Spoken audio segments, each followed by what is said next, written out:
사철의 봄바람 불어있고 하나님 아버지 모셨으니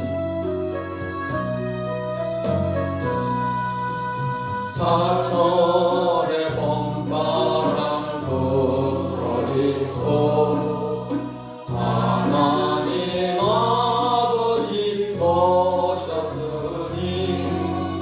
믿음의 반석도 든든하다 우리 집 즐거운 범사이라 고마워라 임마누엘 예수만 섬기는 우리 집 고마워라 임마누엘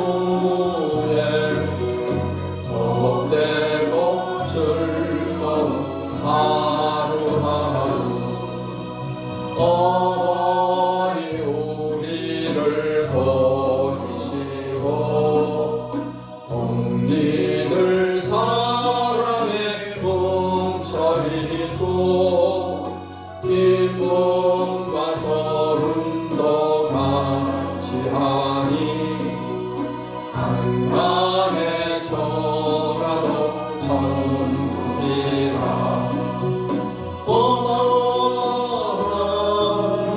임마누엘 예수만 섬기는 우리 집 고마워라 임마누엘 복되고 즐거운 하루하루 아침과 저녁에 수고하려 다같이 일하는 온 식구가 한상에 둘러서 먹고 마셔 여기가 우리의 나라니라 고마워라 임마누엘 예수만 섬기는 우리 집 고마워라 임마누엘 복되고 즐거운 하루하루 오늘 저는 시편 128편 1절로 6절의 말씀을 가지고 행복한 가정 이러한 제목으로 말씀을 드리겠습니다. 가정은 하나님께서 제일 먼저 세우신 그런 조직체, 단체입니다. 하나님께서 아담을 제일 먼저 지으시고 근데 하나님 보시기에 아담이 홀로 거하는 것이 보기에 좋지 않다라고 말씀을 하셨습니다. 그래서 아담을 잠을 재우시고 아담의 갈비를 빼서 하와를 여자를 만드시고 하나님께서 이 아담과 하와를 하나님이 결혼을 시키셔서 한 가정을 이루게 하셨습니다. 그래서 하나님께서 이 가정을 세우신 것은 이 가정을 통해서 행복한 삶을 누리게 하기 위해서인 것입니다. 이 가정을 통해서 하나님을 또 잘 섬기며 살 뿐 아니라 우리 인간의 행복을 위해서 가정을 이루게 하셨습니다. 그런데 아담과 하와가 하나님께 반역하고 선악과를 따먹음으로 결국 에덴 동산에서 이제 추방이 되고 그때부터 죄의 본성으로 말미암아서 가정 안에 죄가 들어오게 되고 죄로 말미암아 가정이 깨지고 불화가 생겨나고 또 싸움과 다툼과 죽음, 살인 이런 일들이 일어나게 된 것입니다. 아담의 가정에도 최초의 살인이 그의 아들 가인을 통해서 살인하는 사건이 또 일어나게 된 겁니다. 근데 이러한 가정이 오늘날에 이제 마지막 때가 돼가면 돼갈수록 사람들의 사랑이 또 식어지고 온갖 죄악으로 말미암아서 전통적 의미의 가정이 점점 깨지고 정말 행복한 가정을 갖기가 힘든 그런 시대를 우리는 살아가고 있습니다. 얼마나 많은 부부가 이혼을 하고 있고 노년의 이혼도 지금 굉장히 많이 늘어나고 있는 상황입니다. 그런 부부가 이혼하게 되면 또 그 자녀들은 결손 가정의 자녀가 되어서 이렇게 잘못된 길로 빠지는 경우들이 많이 생겨나고 있습니다. 하나님은 이러한 때 우리 가정들이, 우리 자녀들의 가정이 다 행복한 가정이 되기를 원하시는 것입니다. 행복한 가정이 모여서 행복한 교회가 이루어지게 되는 것입니다. 우리 신앙의 출발은 각 개인이지만은 이 개인의 신앙이 가정으로 발전하고 가정이 하나님의 가족으로, 권속으로 발전해 나가게 되는 것입니다. 오늘 성경 말씀에 보니까 여호와를 경외하는 가정이 하나님께 복을 받는데 형통하게 되고 또 아내는 결실한 포도나무 같고 또 자식들은 어린 감람나무 같이 이렇게 아름답고 풍성하게 발육하고 또 성장할 것을 하나님께서는 축복해 주셨습니다. 그래서 오늘날에 보면은 이 가정들이 이렇게 분리가 돼서 혼자 사는 그런 사람들이 그렇게 많이 늘어난다는 것입니다. 그래서 보면은 정말 나는 가족이 없어요. 이런 사람들이 많이 있어요. 그러나 여러분, 우리가 성경에 보면은 우리 하나님의 권속이라는 말이 나옵니다. 이제부터 너희는 외인도 아니요 나그네도 아니요 오직 성도들과 동일한 시민이요 하나님의 권속이라 에베소서 2장 19절에 말씀하고 있는데 이 하나님의 권속을 현대인의 성경으로 읽어보면 하나님의 가족이다 이렇게 번역하고 있습니다. 우리가 이 땅에서 혼자 혹시 산다 할지라도 예수님을 믿고 교회 공동체에 속하게 되면 하나님의 가족으로서 가족 공동체로 우리가 하나님의 가족 공동체를 이루며 살아가게 되는 것입니다. 그래서 우리가 이 세상에서 혈육으로 이어진 그런 가족이 있는 가운데는 또 영적으로 하나님 믿는 자녀들이 이런 하나님 나라의 가족이 또 있다라는 사실을 알 수 있습니다. 그래서 우리가 진정 이 가족이라는 관계를 통해서 하나님 나라의 가정을 이루고 행복한 그런 삶을 살아가야 될 줄 믿습니다. 여러분이 이제 부모가 되어서 가정을 이루는 분들도 있지만 또 자녀로서 또 우리 자녀들이 정말 성경에서 말하는 행복한 가정이 되기를 바라는 마음으로 오늘 이 말씀을 듣고 또 우리 자녀들을 위해서 기도할 때 하나님 정말 우리 자녀들이 정말 행복한 가정을 이루게 해달라 이 기도할 수 있는 저와 여러분이 되시기를 바랍니다. 행복한 가정을 이루는 첫 번째 조건은 오늘 성경에 보면 하나님을 경외하는 가정이 되어야 된다라고 말씀하고 있습니다. 여호와를 경외하며 그의 길을 걷는 자마다 복이 있도다. 여호와를 경외하는 자는 이같이 복을 얻으리로다. 여호와께서 시온에서 내게 복을 주실지어다. 너는 평생에 예루살렘의 번영을 보며 내 자식의 자식을 볼지로다. 이스라엘에게 평강이 있을지로다 하고 말씀을 했습니다. 여호와를 경외하며 그의 길을 걷는 자마다 복이 있다. 그래서 성경에 우리 신앙의 조상들을 보면 하나님을 경외하는 그런 가정들이 다 복받는 그런 가정이었음을 알 수가 있습니다. 노아 시대 사람들이 다 온갖 죄악으로 가득한 세상이었고 하나님께서 홍수로 심판을 하기로 이렇게 했습니다. 하지만은 노아의 가정은 하나님을 잘 경외하는 가정으로서 하나님께 복을 받고 그 심판의 홍수에서 건짐을 받고 보호를 받은 것을 알게 됩니다. 아브라함은 그의 고향에서 하나님 말씀을 따라서 고향을 떠나서 갈대아 우르를 떠나서 가나안 땅에 와서 가는 가운데 어느 곳에 가나 먼저 제단을 쌓고 하나님께 예배하고 하나님 경외하기를 힘썼습니다.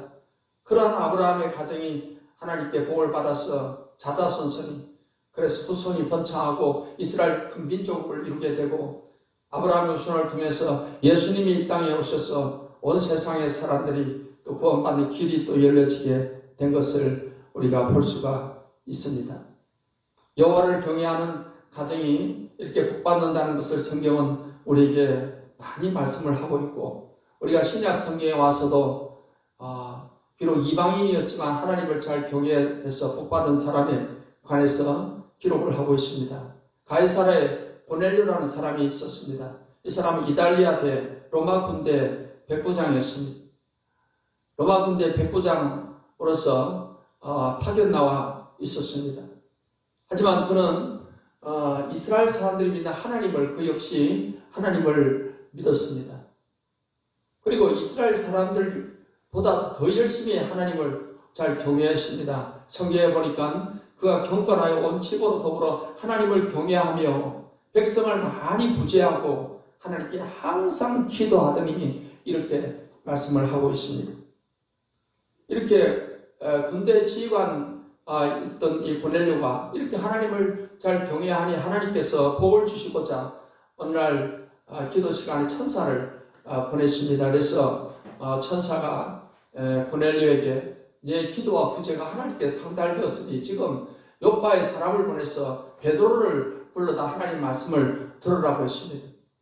그래서 고넬료가 자기 신하 두 사람을 요파에 보내서 베드로를 초청을 해서 말씀을 듣게 되는데 혼자 자기 가족만 듣기가 아까우니까 집안 사람들, 친척, 아는 사람들 다 불러 모아가지고서 그 방 안 가득하게 사람들이 앉아서 베드로의 말씀을 듣게 되었습니다. 베드로가 복음의 말씀을 전하는 가운데 하나님의 성령이 그들에게 다 임하여서 거기 모인 무리가 다 예수님을 믿고 구원받고 또 성령 충만함을 받는 이러한 축복된 역사가 있게 된 것입니다. 하나님께서 그 모든 집안 사람들이 다 복음화 되는 것, 구원받는 것만큼 더 큰 복이 어디 있겠습니까? 하나님께서 이러한 복을 하나님을 잘 경외하는 고넬료에게 그 가정에 임하게 해주신 것입니다. 성경은 사도행전 16장 31절에 주 예수를 믿으라 그리하면 너와 내 집이 구원을 받으리라고 했습니다. 하나님을 경외하는 가정이 되는 것, 이것 가장 큰 복입니다. 하나님을 경외하는 것이 기초가 되고 출발이 되어서 그 위에 하나님의 복이 이렇게 주어지기 때문인 것입니다. 그렇기 때문에 이미 여러분 하나님을 경외하는 여러분들이지만 또 여러분 자녀들이 하나님을 잘 경외하는 그런 가정이 되어서 정말 하나님께 복받는 삶이 되기를 위해서 우리가 소원을 갖고 기도하는 그런 부모가 되어야 될 줄 믿습니다. 예수님을 믿고 섬길 때 하나님께서 주시는 성경의 복들을 다 받아서 누리며 살아갈 수 있는 것입니다. 사랑하는 성도 여러분뿐만 아니라 여러분의 자녀들까지, 일가 친척, 집안 식구들까지 하나님을 잘 경외하여 복받는 그런 축복된 삶이 되시기를 예수님의 이름으로 축원합니다. 둘째로 성경은 부모를 잘 공경하는 가정이 복을 받는다는 것을 말씀하고 있습니다. 에베소서 6장 1절로 3절에 자녀들아 주 안에서 너희 부모에게 순종하라. 이것이 옳으니라. 네 아버지와 어머니를 공경하라. 이것은 약속이 있는 첫 계명이니 이로써 네가 잘되고 땅에서 장수하리라 했습니다. 하나님께서 과거 이스라엘 백성들에게 하나님께서 복을 주시고자 율법을 주셨습니다. 그 율법 가운데 대표되는 것이 십계명인데 이 십계명이 1계명에서 4계명은 하나님께 관계된 계명이고 제5계명부터 10번째는 부모와 이웃에 관한 그런 계명입니다. 그 이웃 간의 부모, 가족 간의 계명의 첫 번째 계명이 제5계명인 부모를 공경하라는 계명입니다. 다른 계명들과 달리 부모를 공경하라는 계명에는 복의 약속이 함께 주어져 있습니다.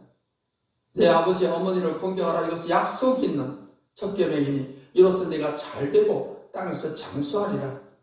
이렇게 부모를 공경하는 계명에 특별히 약속이 주어져 있는 것입니다. 그 약속은 땅에서 네가 잘된다는 겁니다. 하는 일이 잘되게 해주시고 땅에서 장수하게 해주신다는 것입니다.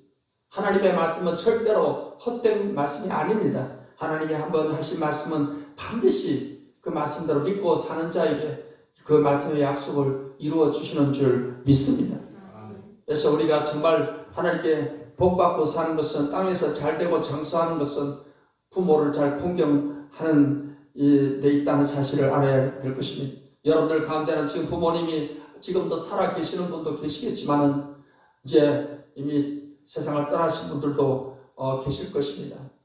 네, 우리가 이 땅에 살아계신 우리 부모님을 정말로 살아계실 때 잘 공경을 할 때 그 복이 나에게 다 주어지게 된다는 사실을 믿으시기를 바랍니다. 그리고 부모님이 안 계신다 할지라도 우리 자녀들이 이 계명을 잘 마음에 새겨서 기억해서 자녀들이 부모를 잘 공경해서 하나님께 복받는 자녀가 될 수 있도록 우리가 잘 말씀으로 가르치고 또 전해야 될 책임이 있는 줄 믿습니다. 성경에 보면은 이렇게 부모를 공경해서 하나님께 복받는 그런 예들이 많이 나오고 있습니다. 노아 시대에 노아의 세 아들이 있었습니다. 셈과 함과 야벳입니다. 노아가 이제 홍수가 끝난 후에 농사를 지었는데 포도 농사를 지었습니다. 그래서 그것을 가지고 포도주를 담았습니다. 아마 처음 경험해서 그런지 모릅니다. 노아는 너무 많이 포도주를 마심으로 인해서 이제 술에 취해서 인사불성이 되어서 잠을 자고 있는데 옷을 다 벗은 채 잠을 자고 있었습니다. 그때 노아의 세 아들 중에 함이 아버지의 벗은 몸을 보고는 낄낄거리며 조롱하면 그것을 형제들한테 아버지가 옷을 다 벗고 잔대 하면서 이렇게 알렸습니다. 그때 셈과 야벳은 그 말을 듣고는 옷을 취해가지고서 뒷걸음질 쳐서 들어가서 아버지의 벗은 몸을 보지 않으려고, 그리고는 그 아버지의 몸을 옷으로 덮어드리고 나왔습니다.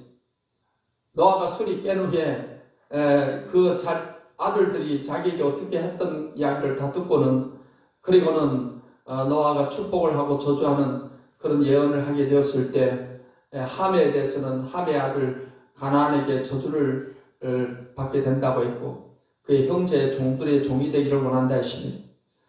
이 함이 아버지의 이렇게 벗은 몸을 조롱하는데 이 가나안이 어떤 역할을 했는지는 모르겠지만은 어쨌든 하나님께서 함의 아들 가나안은 저주를 받아서 형제의 종들의 종이 되기를 원한다 하셨어요.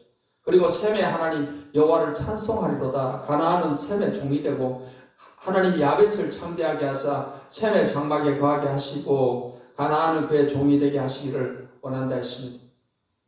어쨌든 노아가 이렇게 저주를 하고 축복을 한 것은 그 아들들이 자기에게 어떻게 했는가에 따라서 이 말을 했다는 사실입니다. 그리고 하나님께서 그 말대로 또 되게 하셨습니다. 그래서 사실 가나안은 저주를 받게 되고 나중에 셈족인 이 이스라엘 백성들이 들어와서 가나안 사람들을 다 죽이고 또 종으로 삼고 했던 것을 알 수가 있습니다.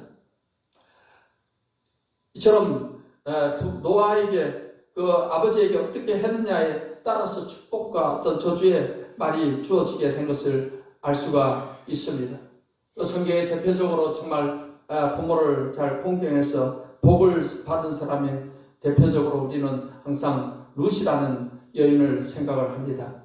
이 이스라엘의 사사시대 때 그때 베들레헴에 엘리멜렉이라는 사람이 있었는데 이 사람이 이제 각 기근이 들어서 먹고 살기가 힘드니까 자기 처자식을 데리고 이웃나라인 모압으로 이주를 했습니다. 그래서 이웃나라 모압 땅에 가서 이제 두 아들이 모압 여인하고 결혼을 하게 된 것입니다. 그런데도 너무나도 불행스럽게 엘리멜렉이 죽고 두 아들 역시 자식을 없이 둘 다 죽어버렸어요. 그러니까 집안에 남자가 다 죽었어요. 이제 시어머니하고 두 며느리만 남은 것입니다. 그러자 이 나오미 시어머니가 이제는 여기 있을 필요가 없다. 고향으로 돌아가겠다 생각을 했습니다. 그러면서 이제 두 며느리가 젊은 나이에 자식도 없이 남편은 죽었지. 그래서 이 두 며느리를 불러다가 이렇게 말을 했습니다. 너희들은 자식도 없고 젊었는데 너희들 각자 갈 길을 가라고 했어요. 그러자 이제 그 두 며느리 중에서 오르바라는 여인은 자기 그냥 모압 땅에 남겠다고 해서 따로 갔습니다. 그런데 룻이라는 여인은 시어머니 나오미에게 말을 합니다. 내가 어머니와 항상 함께 하겠다고 했습니다. 그러면서 룻은 말을 했습니다. 내게 어머니를 떠나며 어머니를 따르지 말고 돌아가라 강권하지 마옵소서. 어머니께서 가시는 곳에 나도 가고 어머니께서 머무시는 곳에서 나도 머물겠나이다. 어머니의 백성이 나의 백성이 되고 어머니의 하나님이 나의 하나님이 되시리니 어머니께서 죽으시는 곳에서 나도 죽어 거기 묻힐 것이라. 만일 내가 죽는 일 외에 어머니를 떠나면 어머니께서 여호와께서 내게 벌을 내리시고 더 내리시기를 원하나이다 하시니. 여러분, 하나님께서 이 모압 여인 룻이 이런 말을 할 때 하나님께서 그 말을 다 들으시면 얼마나 기뻐하셨을까요? 어머니의 하나님이 나의 하나님이 되시리이다. 이러한 믿음의 고백을 하나님이 다 들으신 줄 압니다. 나오미는 어쩔 수 없이 룻을 데리고 고향 땅 베들레헴으로 돌아오게 되었습니다. 고향으로 돌아왔는데 집안에 남자는 아무도 없습니다. 두 가부가 이제 함께 사는데 이 룻은 어머니 시어머니를 잘 공경하기 위해서 먹을 것을 준비하기 위해서 밭에 가서 사람들이 추수하다가 떨어진 그 곡식 부스러기를 모아서 그것을 가져가서 음식을 만들어서 어머니를 잘 공경을 했습니다. 그런 가운데 이스라엘에는 계대 결혼법이라는 이 결혼법이 있습니다. 이게 무슨 말인가 하면은 하나님께 주신 그 가나안 땅의 기업이 있는데 만약에 집안에 남자가 죽게 되면 여자들을 시집가고 나면 그 유산을 이제 물려 대를 이을 수가 있는 사람이 없어요. 그래서 그 어떤 집안의 대를 잇기 위해서 계대 결혼법이라는 법을 하나님이 세우신 게 있습니다. 그것은 만약에 남자가 다 죽게 되면은 그 가장 가까운 친척이 이제 남은 여자와 결혼을 해서 그 대를 이어주게 되는 그런 법이 있습니다. 그래서 지금 엘리멜렉 집에 남자가 다 죽었지 않습니까? 엘리멜렉이 죽고 두 아들이 다 죽었으니까 누군가는 이 엘리멜렉에 뭔가 대를 이어줄 그런 사람이 필요한 것입니다. 그런데 가까운 집안의 친척 가운데 이 보아스라는 남자가 있었습니다. 나이가 들었지만은 이 보아스라는 남자가 결국 룻을 이쁘게 보았습니다. 그래서 이 보아스가 룻과 결혼을 해서 엘리멜렉의 대를 이어주게끔 이렇게 된 것입니다. 그래서 보아스가 룻과 결혼을 해서 오벳을 낳고 오벳이 이새를 낳고 이새가 다윗을 낳았습니다. 다윗이 누굽니까? 이스라엘의 가장 훌륭한 왕이 다윗이죠. 다윗 왕을 낳는 족보에 이 룻이 그 족보에 올라가게 되었고 다윗 왕의 후손으로 예수님이 이 땅에 오셨잖아요. 그러니까 룻이라는 이 여자는 예수님을 낳는 족보에 오르는 여자가 된 겁니다. 모압 여인, 이것도 이스라엘 아닌 모압 여인. 그러니 하나님께서 이 룻의 이 신앙을 얼마나 이쁘게 보셨으면 이렇게 큰 복을 주셨을까요? 그것이 정말 자기 시어머니를 어머니, 자기 친어머니 이상으로 그렇게 잘 섬긴 것을 하나님께서 그 약속을 다 이루신 하나님께서 말씀하신 대로 복을 주신 줄 믿습니다. 그래서 성경에 보면은 이렇게 부모 공경이 복받는 길이다라는 것을 우리에게 말해주고 있습니다. 그래서 우리가 이 땅의 부모님을 우리가 잘 공경할 뿐 아니라 우리 자녀들이 여러분이 자녀들이 정말 복받기를 원하신다면 여러분 자녀들에게 이 부모 공경을 통해 복받는 길을 여러분께서 반드시 알려주셔서 우리의 자녀들도 하나님께 복받는 자녀들이 되는 이런 역사, 이런 축복이 저와 여러분의 가정에 있게 되시기를 예수님의 이름으로 축원합니다. 실제로 서로 사랑하고 용서하는 가정이 진정한 행복한 가정이 될 수가 있습니다. 사랑과 용서는 마치 약방의 감초와 같아서 행복한 삶과 가정을 이루는 데 있어서 이것은 필수 요건인 것입니다. 이것이 없이는 결코 행복한 가정이 될 수가 없어요. 많은 재물을 가지고 있다고 행복한 가정이 될 수 있는 게 아닙니다. 산의 진미를 먹고 의리어라는 집에서 엄청난 많은 재물을 가지고 있다 하더라도 가족 간에 서로 재산 다툼으로 서로 갈등하고 서로 미워하고 하면 무슨 그것이 행복한 가정이 될 수 있겠습니까? 초가 상간에 살아도 그게 사랑이 있으면 행복한 가정을 이룰 수가 있는 것입니다. 성경은 그래서 앞으로 불법이 이제 말세가 되면 또 불법의 성에서 많은 사람의 사랑이 식어지리라고 했습니다. 마태복음 24장 12절입니다. 그래서 예수님은 우리에게 주신 계명이 있는데 그게 바로 새 계명입니다. 요한복음 13장 34절에 새 계명을 너에게 주노니 서로 사랑하라. 내가 너희를 사랑한 것 같이 너희도 서로 사랑하라 했습니다. 예수님은 율법의 모든 계명을 한 계명으로 압축을 해서 서로 사랑하라는 그런 계명을 주신 겁니다. 이 사랑하라는 계명이 우리 개인 삶의 행복은 물론이요 우리 가정의 행복을 위해서나 하나님 나라 공동체의 행복을 위해서나 없어서는 안 되는 가장 필수적인 것이기 때문에 이 계명을 예수님께서는 말씀해 주신 것입니다.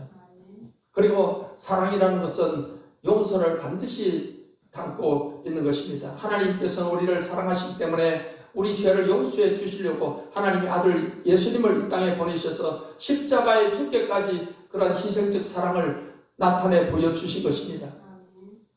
용서는 바로 이런 참된 인간관계 행복을 가져오는 것이 바로 용서입니다. 우리가 사람들의 허물을 용서하지 못한다면 그 마음의 미움과 증오심이 자라서 결국에는 인간의 모든 행복은 다 사라지게 되는 것입니다. 하나님께서는 진정으로 사랑의 하나님이심을 우리에게 말씀해 주셨고 이 하나님은 정말 용서의 하나님이심을 우리에게 보여주셨습니다. 예수님의 십자가를 통해서 보여주셨을 뿐만 아니라 예수님께서는 하나님의 말씀을 통해서 하나님이 어떤 분이신가 하는 것을 우리에게 잘 보여주셨습니다. 그것은 탕자의 비유라는 것을 통해서 하나님은 용서의 하나님이시다는 것을 우리에게 보여주시고 있습니다. 예수님은 말씀하시기를 어떤 아버지에게 두 아들이 있었는데 그 중에 둘째 아들이 어느 날 아버지에게 와서 강력하게 요청을 합니다. 아버지, 내게 주실 재산을 내게 지금 주십시오. 아버지는 이 아들이 아직까지 그 재산을 관리할 만한 능력이 안 되고 그렇다고 보기 때문에 만류를 하고 했겠지만은 이 아들은 강력하게 내게 돌아올 재산을 지금 달라고 했습니다.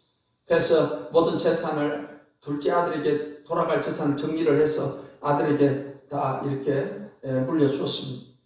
이 둘째 아들은 그 재산을 가지고 먼 나라에 가서 늘 매일같이 창녀들과 함께 놀아나면서 재산을 탕진하면서 쾌락 가운데 살았습니다. 어느 날 이 아들은 아직도 재산이 많이 남았거니 하고 이렇게 봤지만은 재산이 다 떨어졌어요. 벌써 다 탕진해버렸어요. 그 많은 돈을. 그러자 이 둘째 아들은 정말 이제는 돈이 없으니까 아무것도 할 수 없어요. 빵 한 조각 사 먹을 돈이 없어요. 어쩔 수 없이 돼지 치는 집에 간신히 취직을 해서 돼지가 먹는 쥐엄 열매를 먹으면서 허기진 배를 움켜쥐면서 그렇게 살았습니다. 그런데 그 나라에 기근이 들어서 돼지 먹는 쥐엄 열매조차 제대로 얻어먹을 수 없는 상황이 되었습니다. 허구한 날 후기진 배를 움켜쥐고 이 아들은 생각했습니다. 내가 아버지의 집에 우리 하인들도 많이 있는데 그 하인들은 그래도 먹을 거는 배부르게 먹는데 나는 아들이 되어서 내가 왜 이 모양이냐? 내가 아버지께 죄를 지었구나. 그때서야 얘들은 아버지의 명을 어긴 것에 대해서 그게 바로 아버지의 말을 불순종한 이 죄라는 것을 이제 느꼈습니다. 그래서 이 아들은 생각을 했습니다. 내가 아버지께 가서 다시 잘못했다 그러고 내가 아들로 나를 취급하지 않고 나를 집에 하인으로 여기달라고 하면은 그래도 먹는 거는 그래도 배부르게 먹을 수 있을 거야. 이런 기대를 가지고 이 아들은 마음을 돌이켜서 아버지에게로 돌아가게 된 것입니다. 멀리 아버지의 집이 보입니다.